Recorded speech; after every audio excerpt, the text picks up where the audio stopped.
In this video, we're going to look at the volumes of solids using the slicing method. We're going to use integration and we're going to look at the cross sections and we're going to do it by the slicing method.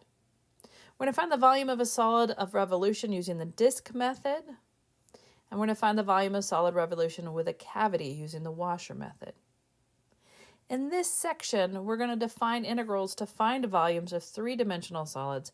We're going to consider three approaches: slicing, disks, and washers for finding these volumes, depending on the characteristic of the solid. And I just want you to know that we are going to revolve around both the x and the y, and sometimes around lines that are perpendicular or running parallel to the axes. So let's talk about what a prism is.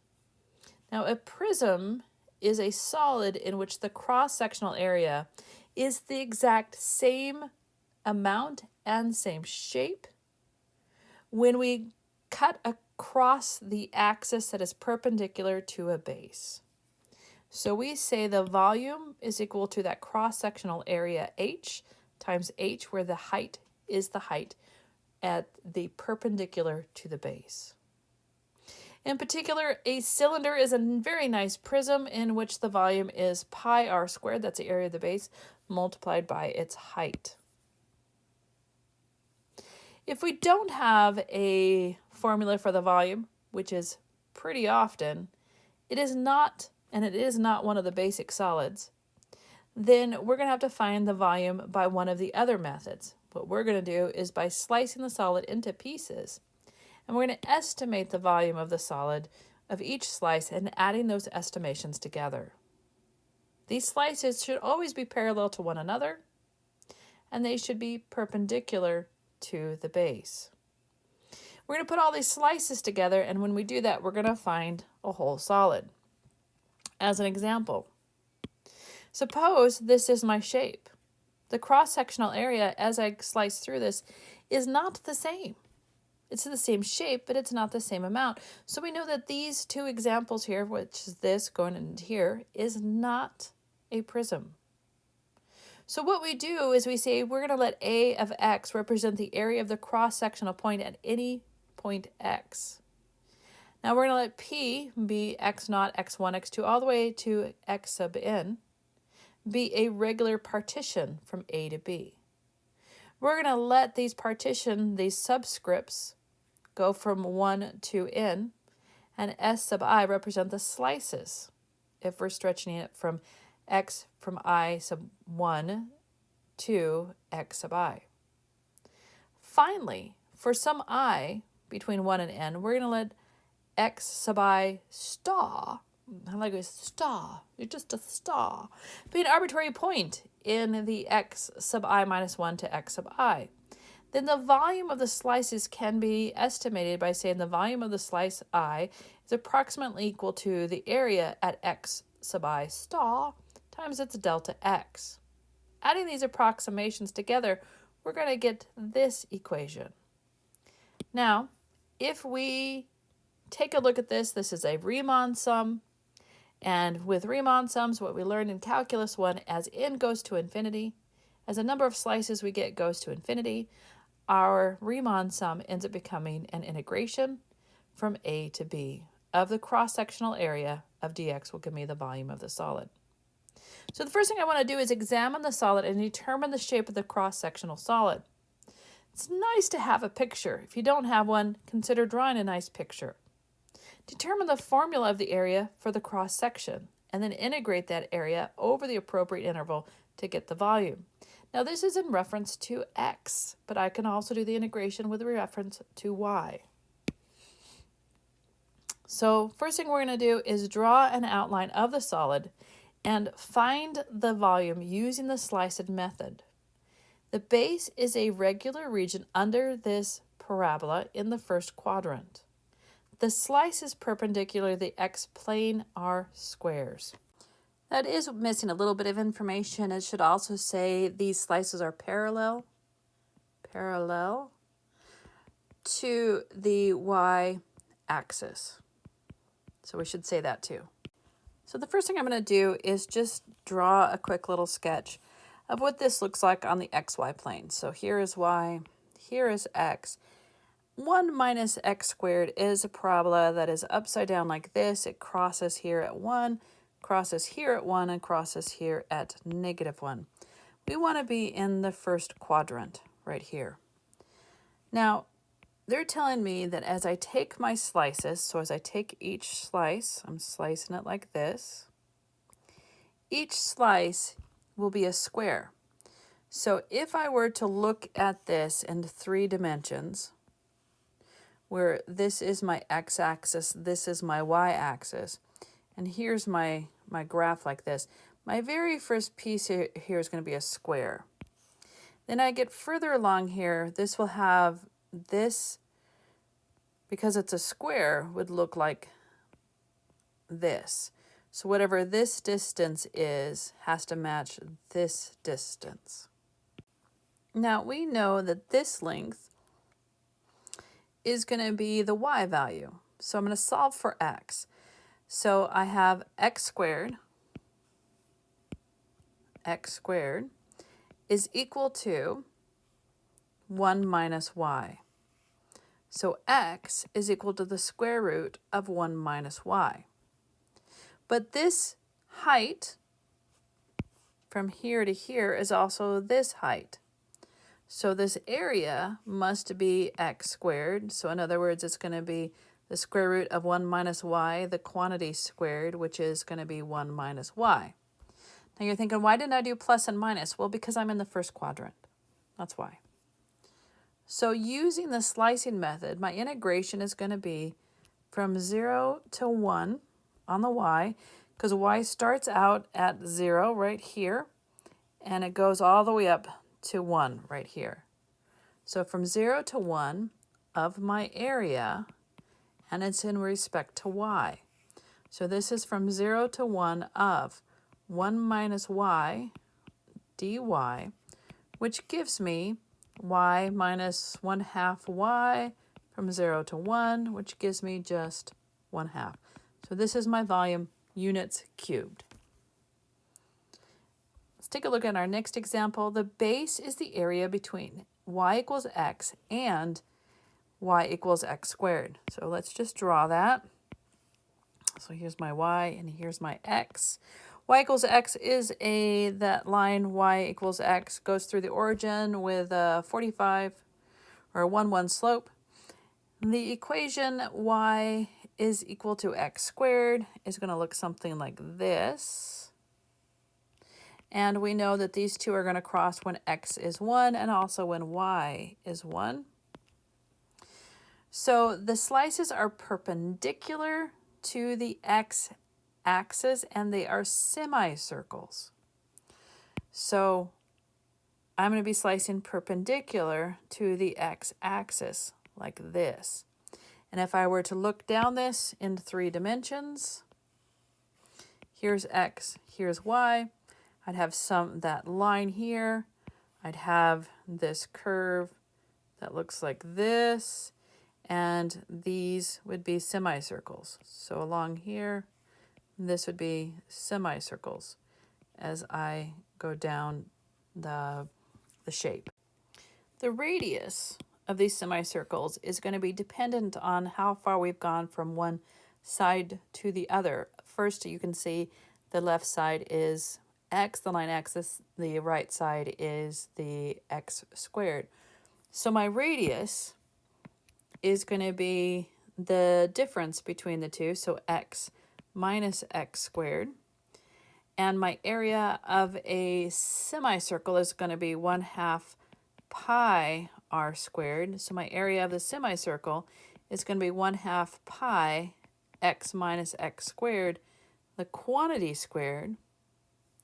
Now my x is going to start out at 0 and I'm going to end at 1. So this integration would be from 0 to 1 of 1/2 pi, my x minus x squared, the quantity squared, dx.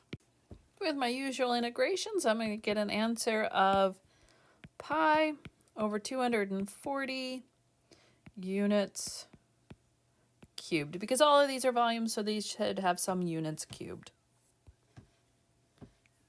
Now, mostly what we're going to be doing is looking at solids of revolution. If a region of a plane is revolved around a line in that plane, the resulting solid is called a solid of revolution.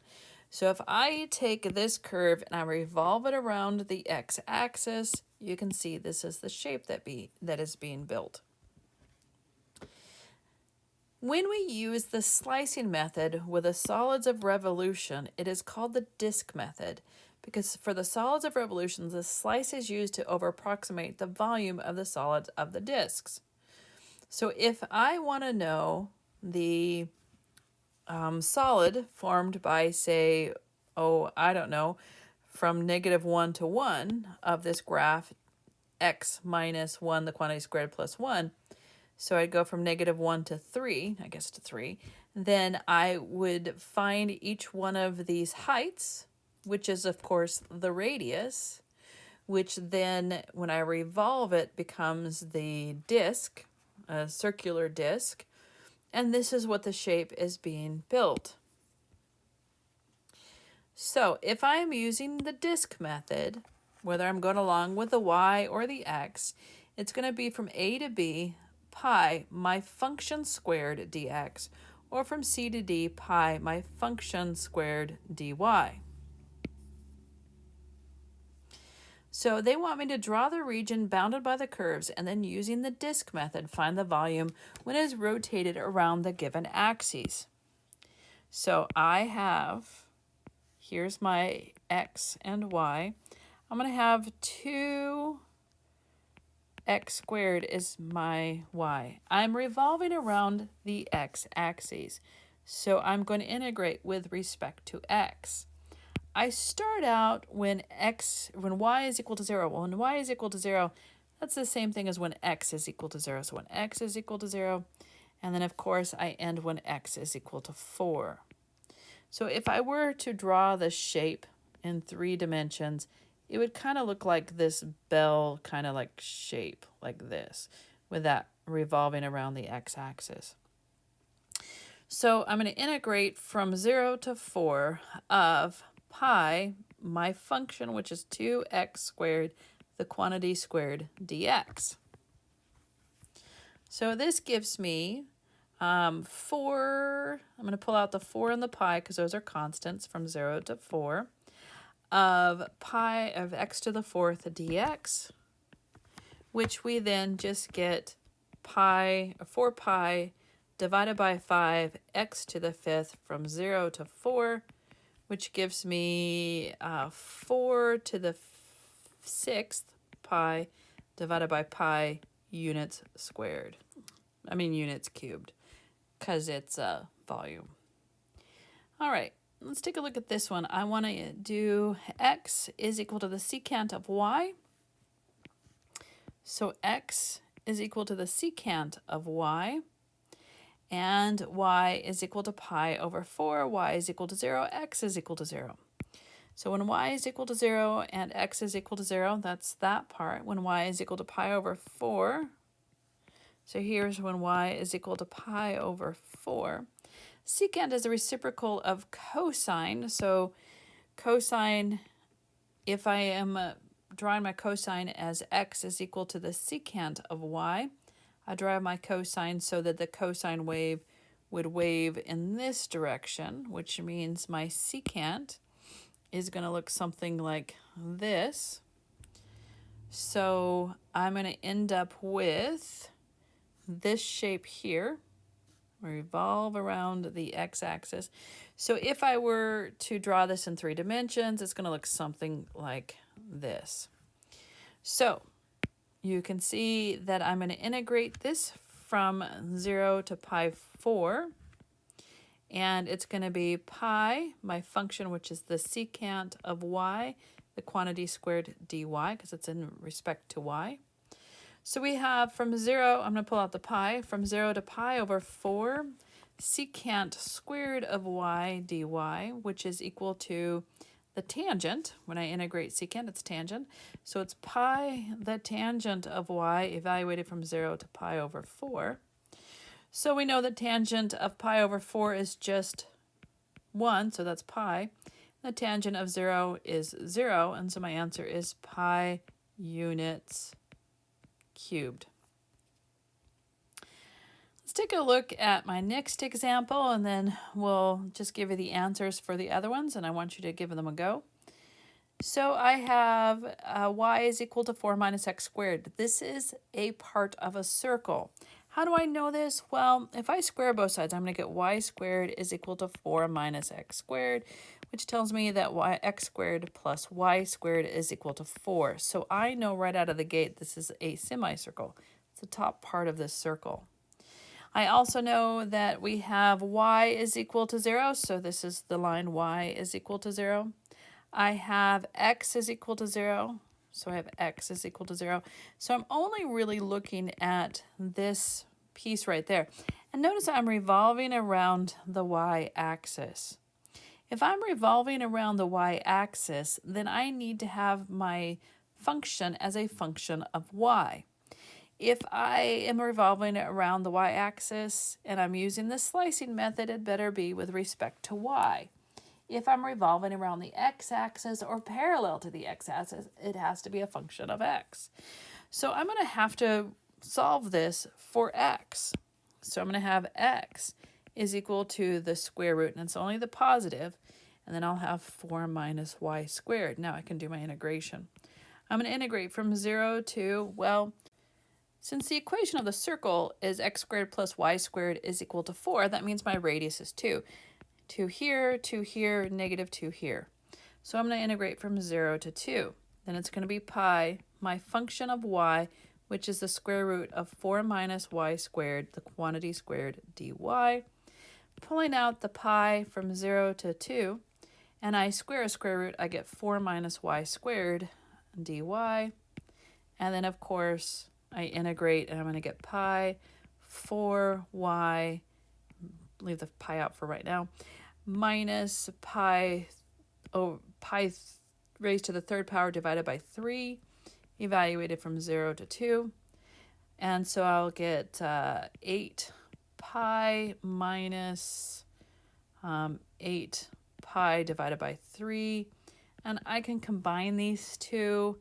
And if I were to combine these two, because they both have pi, they both have, it's over 1, so I might as well make it a single fraction. So I multiply 8 by 3, so it's 24, minus 8, so it's 16 pi over 3 units cubed. All right, so let's just take a look at D and E, and I'm just going to set them up. I'm not going to finish them, I'm just going to set them up.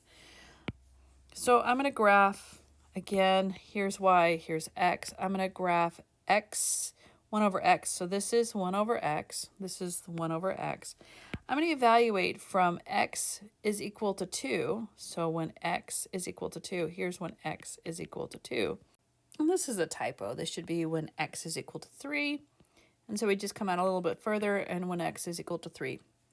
Revolving around at the x-axis. Nice, easy integration. I'm going to go from 2 to 3 of pi, 1 over x, the quantity squared, dx. Let's take a look at my next example. I'm just going to set it up. So my sine is going to be, so I'm going to have the sine. Here's my sine wave. I'm going to have the cosine.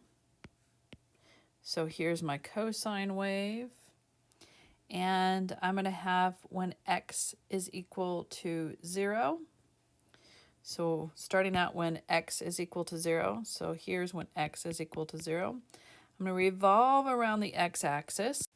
And I'm asked to integrate just this first piece right here, where the two cross. So I just need to figure out where these two cross. Well, if you're familiar with trig, we know this happens when pi over 4, when sine and cosine are the same thing as in pi over 4. And also at 5 pi over 4. Well, obviously, when we're quadrant 1, so I'm going to integrate from 0 to pi over 4. And you're thinking, wait a minute, this is not an easy peasy lemon squeezy, just this upper curve and this lower curve, right? We have to worry about the disk. Well, this is going to get to the next step, which is the washer method. What the washer method is just like we did when we found the areas. We take the upper function squared minus the lower function squared. So for me to do this, I've got to have the pi.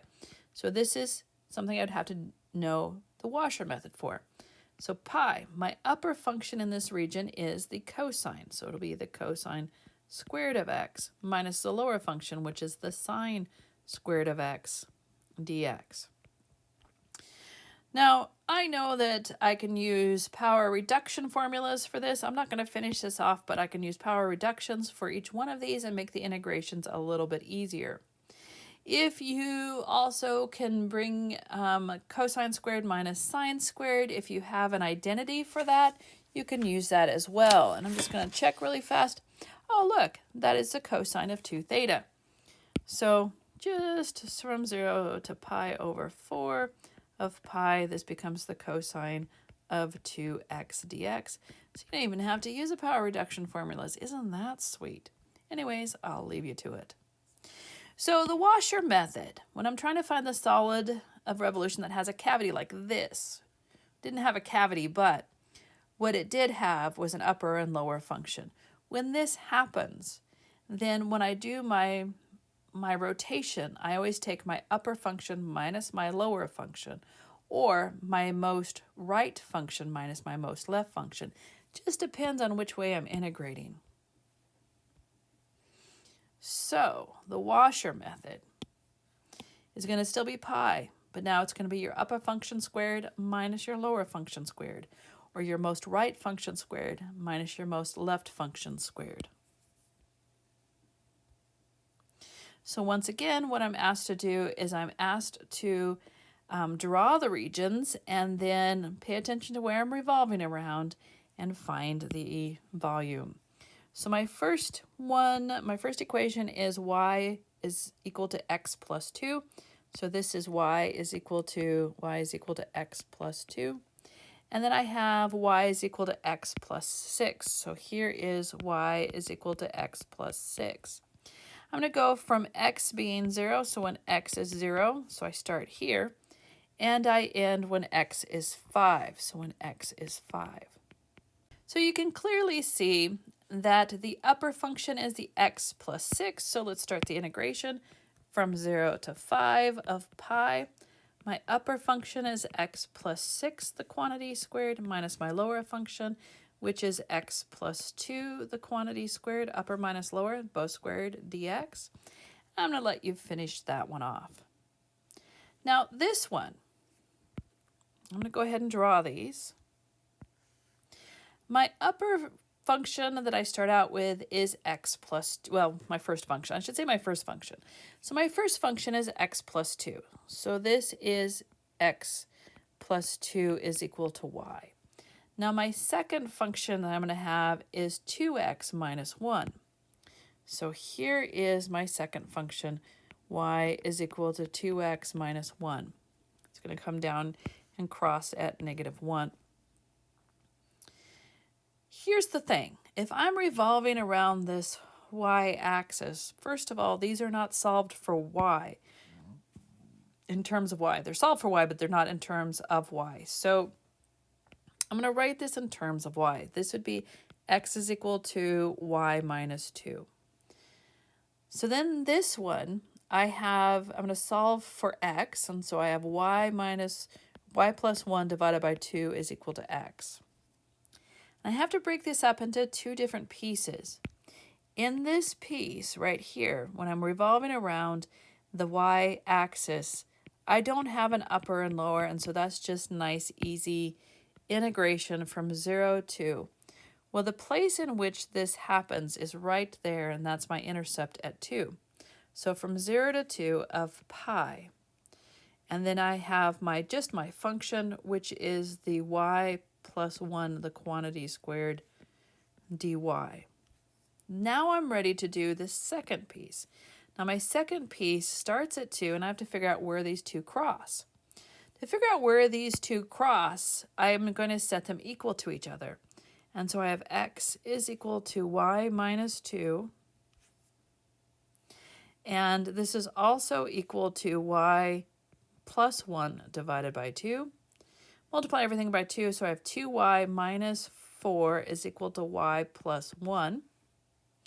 Subtracting y from both sides, adding 4 to both sides, I get y is equal to 5. So my upper limit is 5. In this region, I have a true left and right. So my rightmost function is, so it's pi. My rightmost function was the y plus 1 divided by 2, the quantity squared, minus my leftmost function, which was the y minus 2, the quantity squared, dy. And I'll let you finish with that one. On C here, we're going to revolve around the x-axis, and so I have x squared is equal to y cubed, and since I'm revolving around the y-axis, x-axis, I'm going to solve for y. Solve for y. So I have y is equal to the square is the cube root of x squared, and y is equal to the square root of x cubed. So I'm going to graph these two. Now, the y cubed is equal to x squared is going to have some shape that kind of looks like that. And then the y squared is equal to x cubed is going to have some kind of shape that looks like that.